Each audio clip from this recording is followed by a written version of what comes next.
Sup guys, it's Alex here and welcome to another edition of the Bracketology update. This one, I'm making it on January 12th. It's as of January 11th right there. But last night was crazy for college basketball. Baylor, number one, got upset at home. They had won 22 in a row. They got upset by Texas Tech, who has now beaten Kansas and Baylor in back-to-back games. What a stretch for Texas Tech. And then we also had number 5 USC lose their first game of the season against Stanford. So now there are no undefeated teams left in college basketball, and it's only January 12th. This season there is no true elite team. I mean, Baylor's still probably the best team in the nation right now. But I mean, as they just proved yesterday, they can lose at any point. This season has been absolutely crazy so far. Super excited to see kind of what happens into the future and all that. I mean, we got 2 months until March Madness and the brackets get released. I am just super excited. And if you guys haven't seen my Boston Celtics vlog, I went to the Celtics game in Boston against the Pacers on Monday. Sat 2 rows behind the Celtics bench. I vlogged a little bit of it. Got Jason Tatum's game-tying shot with 1.8 seconds left in that video. So go check that out if you haven't already. But let's go ahead and take a look here at the bracket watch. So top overall seed is Baylor. First team out is Minnesota. And then the last team in is UAB.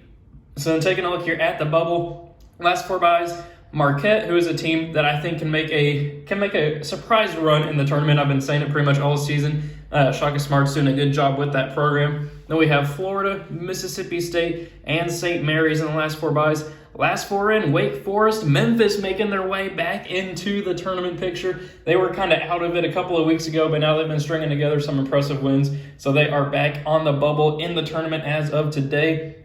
And then we have Virginia Tech and UAB. First 4 out are Minnesota, Louisville, who plays tonight against NC State. St. Bonaventure, who just won their first game in overtime. Those are like their first game in 25 days because of the COVID outbreak and protocols and all that stuff. And then Clemson.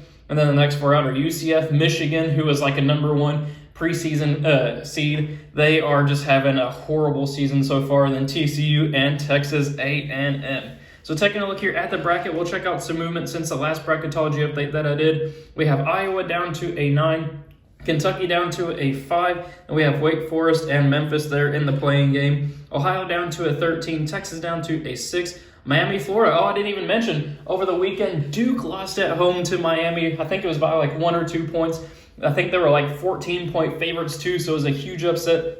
That's why Duke is no longer on the 1 line, as you can see, with Auburn taking their place. Auburn with a huge win over Alabama last night. That team is looking good. I mean, I am, as you'll see in the Bracketology, I just can't bring myself to make them a Final Four contender just yet. I don't know what it is about the team. I mean, I think they can make a run in the tournament, but I'm just not completely sold on Auburn yet. We'll kind of see what happens. They got 2 months more for me to kind of come around on them, but we'll see what happens. And Miami, kind of going back to the bracket, new to the field with a statement victory on the road at Duke.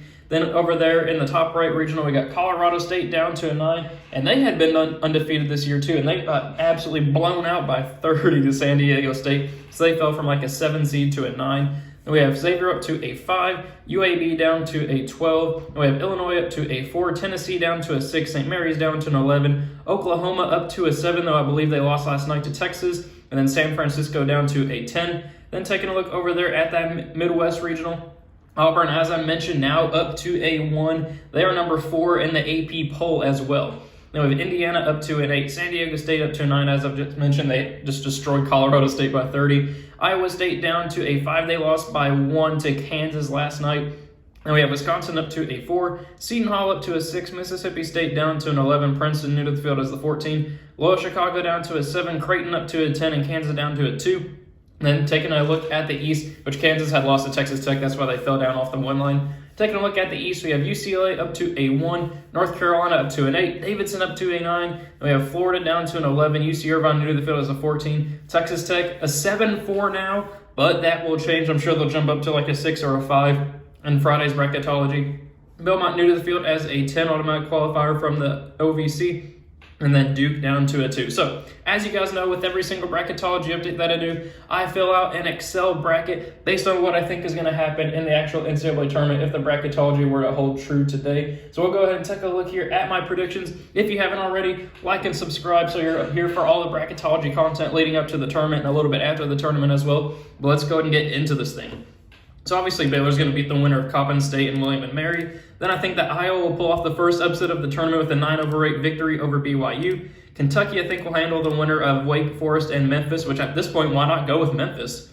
Then Houston, I think, will be able to beat Ohio. Then we are going to go Marquette versus Texas. Shaka Smart versus his alma mater. I bet Joe Lunardi had some fun kind of setting that one up there. I am going to go with an upset pick here. I'm going to go with Marquette over Texas.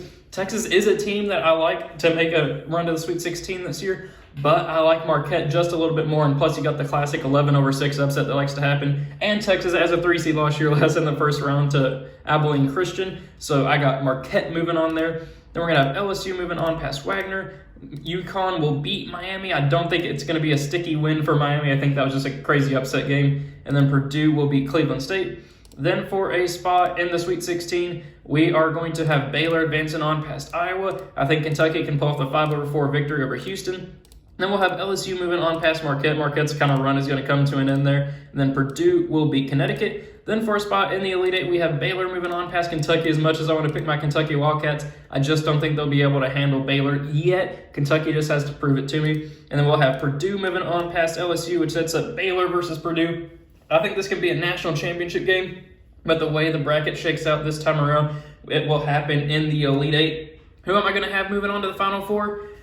Oh, I don't know, man. I think both these teams are really good, and I know Baylor just lost last night, but I will put them in the Final Four moving out of that regional. So, moving on over to the top right regional, Gonzaga will advance past Southern. Then we're going to have West Virginia beat Colorado State. Then we're going to have Xavier moving on past the winner of Virginia Tech and UAB, which will probably be Virginia Tech.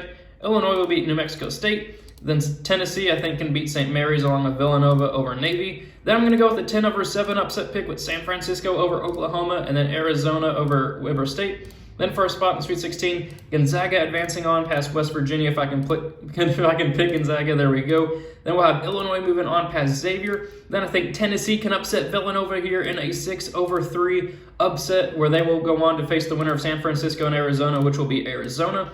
Then for a spot in the Elite Eight, Gonzaga versus Illinois. This is my championship game, I believe, last year. That did not come to fruition because Illinois got upset in the second round by Loyola Chicago. But I will go with Gonzaga advancing on there. And they will face the winner of Tennessee and Arizona. These two teams played a couple of weeks ago. In Tennessee, I think it ended up being like a 4-point game, which Tennessee won on a neutral floor. A little bit deeper into the season, I do think that Arizona can pull off the victory there, but they will fall to the Bulldogs of Gonzaga. And then moving on to the bottom right regional, Auburn obviously going to advance past the winner of that playing game. Then Indiana, I think, can beat San Diego State. Iowa State will beat Chattanooga, and then Wisconsin will move on past Louisiana Tech. Seton Hall will move on past Mississippi State, along with USC over Princeton. Then I'm going to go with the Ramblers of Loyola Chicago over Creighton and Kansas past Lafayette. Then I'm going to go with Auburn moving on to the Sweet 16 past Indiana. Iowa State, I think, can move on past Wisconsin there in a 5-4. That would be a great matchup, though. Seton Hall versus USC. I'm going to go with Seton Hall. I mean, USC had been undefeated, but they literally haven't really played anybody good. I don't even know if they've beaten a projected tournament team this year. They were 13-0, which is the reason for why they were going up so far. They have talent like Isaiah Mobley, but it's just not connecting for me. A little bit similar to Auburn, but not nearly as bad. I got Seton Hall moving on past USC. And they will face the winner of Loyola Chicago and Kansas, which I think will be Kansas. So then for a spot in the Elite Eight, Auburn versus Iowa State. This is where it comes to an end. I'm going to go with the 5 seed Iowa State here advancing on past Auburn. I just believe a lot in Iowa State. Though they did lose to both Baylor and Kansas, they gave both teams a super run for their money. I mean, heck, they lost to Kansas by 1, and I think Baylor they lost by like 5.